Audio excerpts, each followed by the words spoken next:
Who and what is the Committee of 300? Well, I've dealt with that. I've told you this is a supranational body that knows no boundaries, respects the laws of no countries.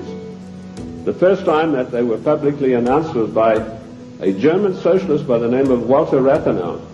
Now, I'll give you some background of Walter Rathenau. He was the financial advisor to the Kaiser of Germany, and he was also the financial advisor to the Rothschilds, the French family Rothschild. So he must have known what he's talking about. He made an astonishing statement in 1934. He said, there is a committee of 300 men that rule the world. They are known only to each other, and nothing happens without their consent. The goals then, very simply stated, are to make the world over into a one world, new world order, dictatorship, controlled utterly and completely by this Committee of 300.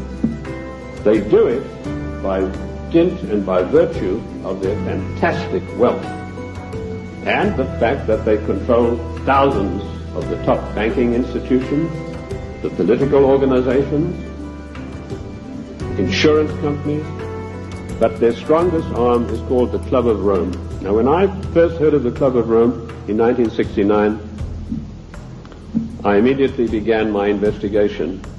And as Ken told you, all of my investigations have been done on location. Every one of them.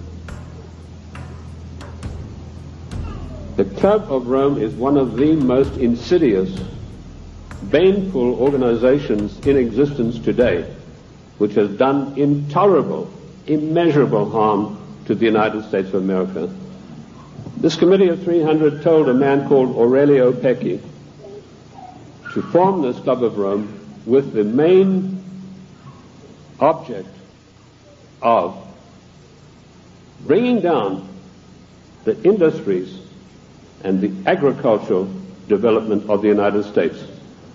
He immediately wrote a paper in which he said there are too many people on the earth, and that the United States, with its industrial development, its agricultural development, is responsible for this curse of overpopulation. And he picked up the documentation for his work from Lord Bertrand Russell, a senior statesman of the Committee of 300. And Lord Bertrand Russell had written a work called The Impact of Science on Society. And if you can ever secure a copy of that book, which I doubt you'll be able to get, you will see in there that he said the world is grossly overpopulated and we have to get rid of at least half of the world's population, and it doesn't matter how we do it.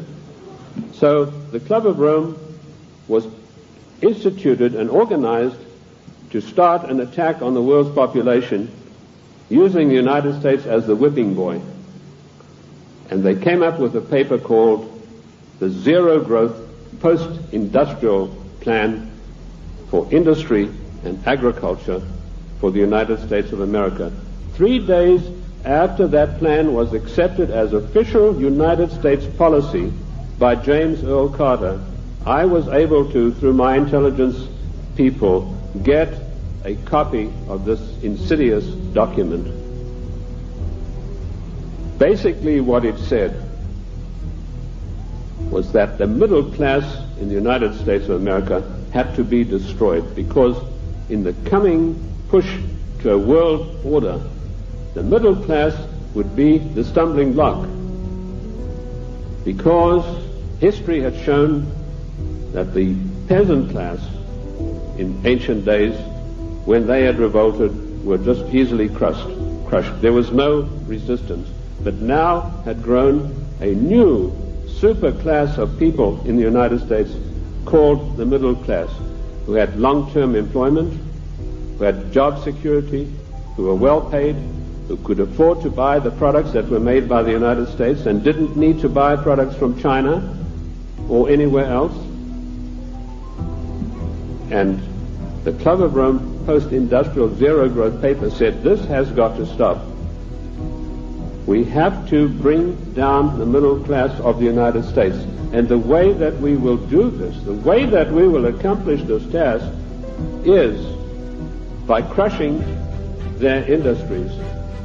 The point I'm trying to make, ladies and gentlemen, is that the federal government The secret upper-level parallel government that runs the United States does not want you to know that you have an upper-level parallel government that calls the shots, that dictates what is going to happen to your life and mine.